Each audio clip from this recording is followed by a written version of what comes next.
Autoline Daily is brought to you by Bridgestone, your journey, our passion, and by Dow Automotive Systems, improving durability and increasing design flexibility with Betamate structural adhesives at dowbetamate.com. We're getting more MPGs while Marchioni may be calling it quits. And NameThatCamaro. Welcome to Autoline Daily for Thursday, October 9th. I'm Nicole Gevrink. Gary Vasilash will be along a bit later with word on tonight's After Hours. But first, here's today's news. And we'll start with our cars, where the new ones at least are getting record-setting MPGs. The U.S. Environmental Protection Agency says that the average for cars and trucks produced in 2013 jumped to 24.1 miles per gallon. That's the best number in the nearly 40 years that the EPA has been keeping track.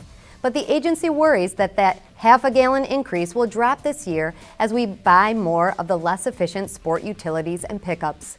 By the way, the EPA gave a big pat on the back to Mazda, which finished first with its 28.1 MPGs, as well as Nissan, who was most improved year over year. Meanwhile, Fiat-Chrysler autos placed last on the list. And speaking of Fiat-Chrysler, CEO Sergio Marchioni says he's almost ready to ride off into the sunset. The 62-year-old globe-trotting executive told Bloomberg that 2018 is the year, at the conclusion of the company's 5-year plan combining both Fiat and Chrysler. And though several internal names are already being mentioned as possible replacements, Sergio himself said that his job may actually be divided into several positions. So let the speculation begin. Meanwhile, one man who's not ready to retire, but was certainly ready to leave the Marchioni universe, is Roberto Fedeli. The chief engineer for Fiat-owned Ferrari the last 25 years has bolted for Bavaria, where he'll join the BMW group. And though there's no word on his exact position when he starts next month, it seems natural that Fedeli might find some work with BMW's M Performance division, don't you think? So how would you like to name a new car? A Camaro, no less. Well, if you take to Twitter or Camaro's Facebook page, you'll have the opportunity to do just that. Chevy's brand new Camaro SS Special Edition in emerald green metallic paint debuts at next month's SEMA show in Las Vegas.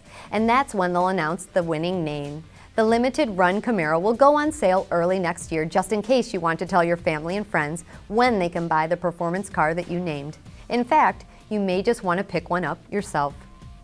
Finally, if the U.S. luxury market wasn't big enough already, it may be growing by a brand sometime soon. But please let me emphasize the maybe. The French automaker Citroen produces a line of luxury cars called DS that currently sells in Europe and China. The CEO of the DS brand, when interviewed at the Paris Auto Show last week, said to turn the luxury car into a global premium brand, it needs to be sold in the U.S. But he quickly followed with the qualifier that a decision on that won't be made until 2017, with North American cars not available for another 3 years after that. In other words, to all you United States DS fans out there, don't hold your breath. And remember, you still have time to check out any of our great Paris Auto Show coverage. We did 11 short interviews that you can watch at our website or YouTube channel anytime you want.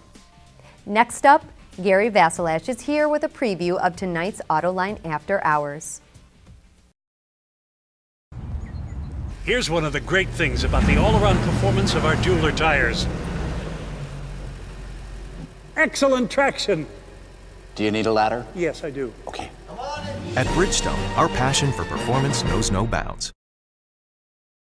Hi, this is Gary Vasilash in the studio getting ready for Autoline After Hours, and because it's going to be after hours, I'm not going to be having the tie on.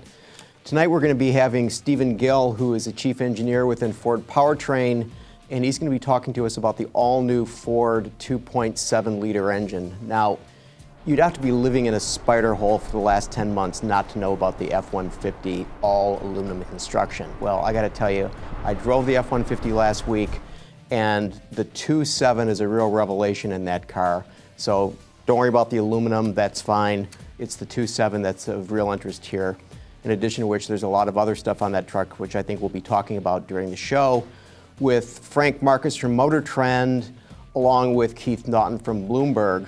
Now, because we've got Frank coming on the show, who knows a whole lot about product, he'll probably be giving us some insights into the Paris Motor Show. Now, I know a lot of you have been watching John's reports from Paris.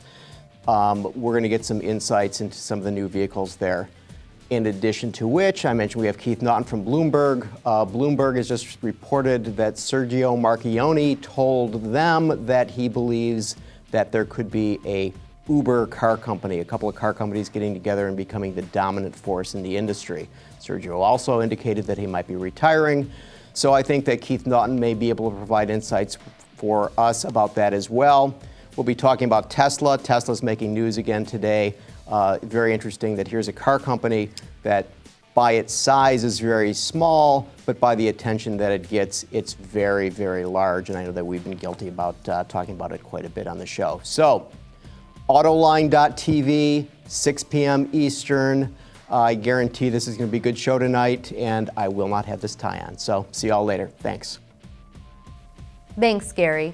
Sounds like a great show. We'll see you then. But right now, that wraps up this show. I'm Nicole Gevrink, and I'll see you tomorrow.